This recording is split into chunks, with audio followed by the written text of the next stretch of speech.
Students, आज का हमारा जो चैप्टर है उसका नाम है चार्ली चैपलिन यानी हम सब। ये हमारे जो लेखक ने ये लिखा है, हम देखते हैं कि उन्होंने हमारे चार्ली चैपलिन के बारे में क्या बोलने की कोशिश किया है। यदि ये वर्ष चैपलिन की जन्मशती का ना होता तो भी चैपलिन के जीवन का एक महत्वपूर्ण वर्ष होता, क्योंकि आज उनकी पहली फिल्म मेकिंग ए लिविंग के 75 वर्ष पूरे होते हैं। क्या बोला है कि आज जब उन्होंने, इस लेखक ने चार्ली चैपलिन यानी हम सब का प्रबंध लिखा था, तब यानी 1989 को हमारे चार्ली चैपलिन जी का क्या होता है, जन्म, यानी 100 साल पूरा होता है। अगर ये दिन उनके लिए महत्वपूर्ण नहीं भी होता, फिर भी उसके लिए बहुत ज़्यादा महत्वपूर्ण इसलिए भी होता क्योंकि उसका फर्स्ट जो फिल्म आया था मार्केट में, उसका नाम था मेकिंग ए लिविंग, जिसका 75 वर्ष पूरा हुआ था इस टाइम पे, इस साल को। ओके, पौने शताब्दी से चैपलिन का कला दुनिया के सामने है और 5 पीढ़ियों को मुक्त कर चुकी है। क्या बोला कि उन्होंने कला दुनिया यानी फिल्म जगत में ऐसे ऐसे रंगीनियाँ कुछ दिखाया है जो कि 5 पीढ़ी यानी मैं, मेरी माँ, मेरी नानी की माँ और नानी माँ की माँ, मतलब 4 नानी। ठीक है, तो सबको मुक्त करके आ चुकी है ऑलरेडी। ये एक ऐसा शख्सियत है कि हमारे जीवन को उन्होंने हंसी के थ्रू ऐसा कुछ दिखाने की कोशिश की है कि हम सब चार्ली चैपलिन के नाम से ही उनको बहुत सारे प्यार और नाम से ही उनको बहुत श्रद्धा करते हैं। फिर उन्होंने क्या बोला, समय, भूगोल और संस्कृतियों की सीमाओं से खिलवाड़ करता हुआ चार्ली आज भारत के लाखों बच्चों को हंसा रहा है, जो उसे अपने बुढ़ापे तक याद रखेंगे। क्या बोला कि चार्ली चैपलिन एक ऐसा शख्सियत है जो कि समय को मार देता है, भूगोल को मार देता है, संस्कृति को मार देता है, मार के वो लाखों बच्चों को हंसाता है और उसको बुढ़ापे तक, मतलब अगर मेरी नानी होती तो मेरी नानी भी आज चार्ली चैपलिन की जो बातें हैं, चार्ली चैपलिन का जो एक्टिंग है, उसको देख के ही मुग्ध हो जाते थे। अभी भी वो हंसते हैं। ये एक ऐसा शख्सियत है, मैं बार बार बोल रही हूँ कि चार्ली चैपलिन अपने हंसी से, अपने एक्टिंग से ऐसा कुछ मैसेज हमें दे जाते हैं या दे गए हैं कि हम उन्हें कभी भी भूल नहीं सकते।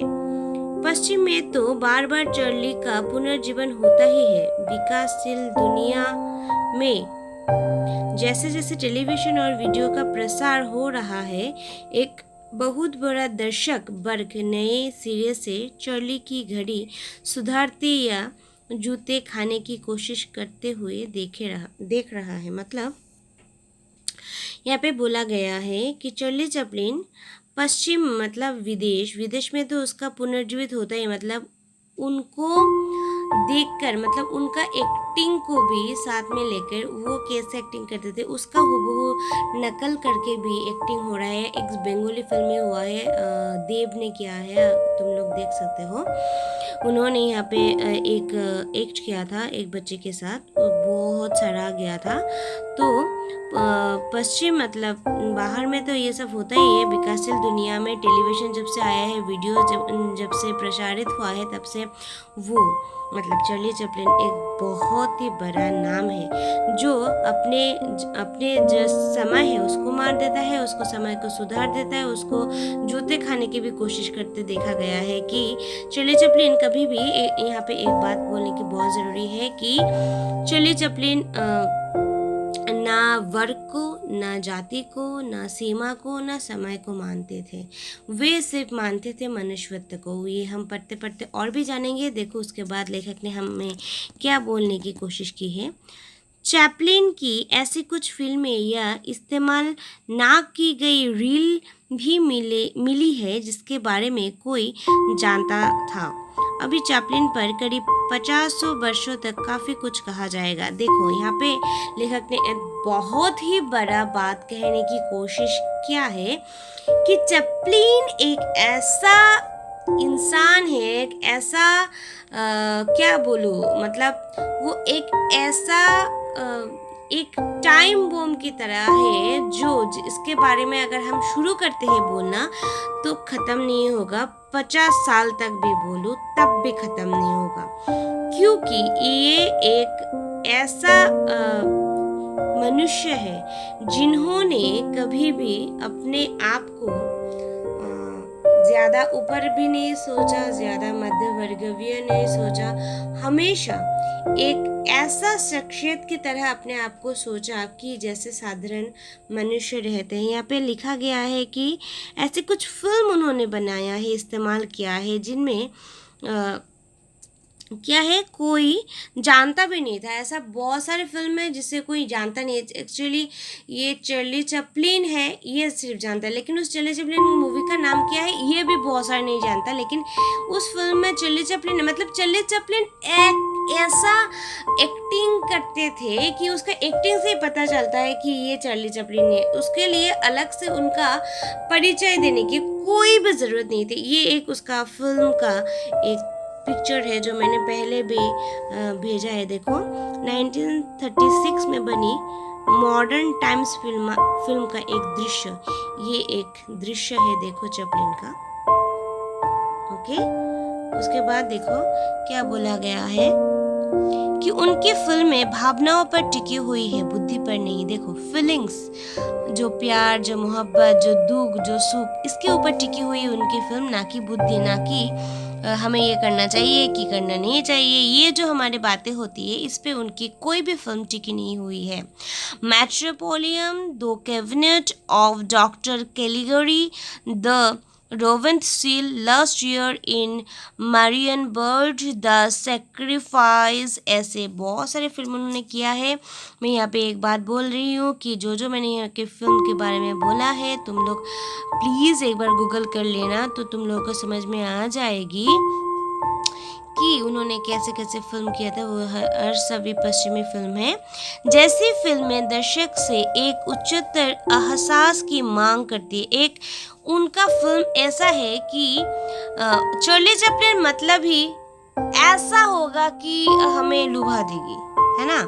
तो उनके जो फिल्म का जो डायरेक्शन था वो बहुत ही हसीन था, बहुत ही अच्छा था, जिसको बच्चों से लेकर बुढ़ापे तक सभी बहुत सराहते थे, बहुत प्यार करते थे, क्योंकि उन्होंने हमेशा सबके बारे में सोचा है, सबके बारे में माना है, सबके बारे में वो बहुत ज़्यादा परेशान भी थे। इस परेशानी का हल ये हम आगे जान के पढ़ेंगे कि ईसा मूसा बोल के जो हमारे मसीहा है उनके बारे में सुन के भी वो रो पड़े थे। क्यों रो पड़े थे वो हम बाद में जानेंगे। अभी हम देखते हैं कि चैपलिन का चमत्कार यही है कि उनकी फिल्मों की पागल खाने के मरीज़ें विकल मस्तिष्क लोगों से लेकर आइंस्टाइन जैसे महान प्रतिभा वाले व्यक्ति तक कहीं एक स्तर पर और कहीं सूक्ष्मता में स्वादन के साथ देख सकते थे। देखो ये बहुत ही बड़ा एक क्या बोलूँ उसका उपाधि है कि उनका फिल्म कौन कौन देखता है, जो आइंस्टाइन की तरह इंटेलिजेंट है और जो मानसिक दुर्बलता के पेशेंट है, जो बीमार है वो भी देख के हंसते हैं, मजे लेते हैं, और वे भी जो इंटेलिजेंट है। तो हमें समझ में ही आ रहा है कि वे कैसा हो सकता है, राइट। मैं शायद तुम लोगों को समझ न दे पा रही हूँ कि वे कैसे इंसान थे। चैपलिन ने सिर्फ फिल्म कला को लोकतांत्रिक बनाया बल्कि दर्शकों की वर्ग तथा वर्ण व्यवस्था को तोड़ा। देखो मैंने जो बोला था वर्ण, जैसे कि काले, जैसे कि सफ़ेद, ये जो भेदाभेद होता है ना हमारे समाज में कि ये सफ़ेद है तो उसको साथ मिलो, वो काले है तो उसके साथ नहीं मिलो, ये वर्ग। फिर उसके साथ हिंद, मुस्लिम, सिख, बरजुआ, ये जो विभाग है, उसके साथ उच्च नीच, ऐसे सभी वर्गों को उन्होंने पूरा तोड़ मरोड़ा। उन्होंने कभी भी ये सब के वर्ग व्यवस्था को कभी भी स्वीकार नहीं, बरং वो तोड़ा है अपने कलाकार से। ये अकारण नहीं है कि जो भी व्यक्ति समूहों या तंत्र गैर बराबरी नहीं मिटाता चाहता, वो अन्य संस्थाओं के अलावा चैपलिन की फिल्मों पर भी हमला करता है।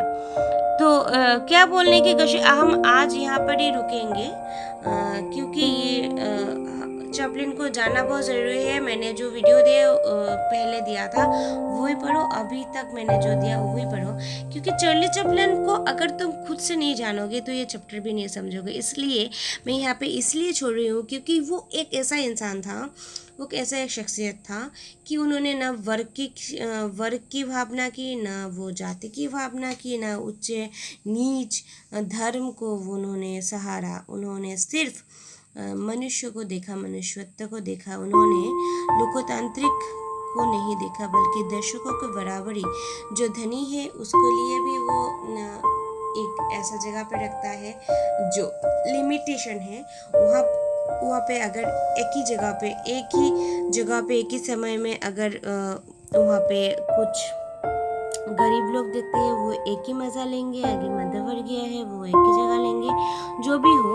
इसलिए लोकतांत्रिक बनाने को छोड़ के उन्होंने बराबरी को गैर बराबरी नहीं, बराबरी को उन्होंने सराहा है। आज के लिए इतना ही। तो इतना तक हमने क्या समझा कि चैपलिन एक ऐसा शख्सियत है जिन्होंने अपनी कला से बूढ़े से लेकर बच्चों तक सबके दिलों में राज किया है।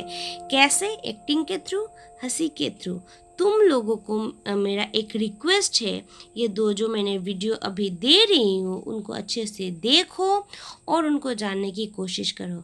अगले वीडियो में हम बाकी का चैप्टर का कुछ अंश पढ़ेंगे। आज के लिए बाय बाय, टाटा।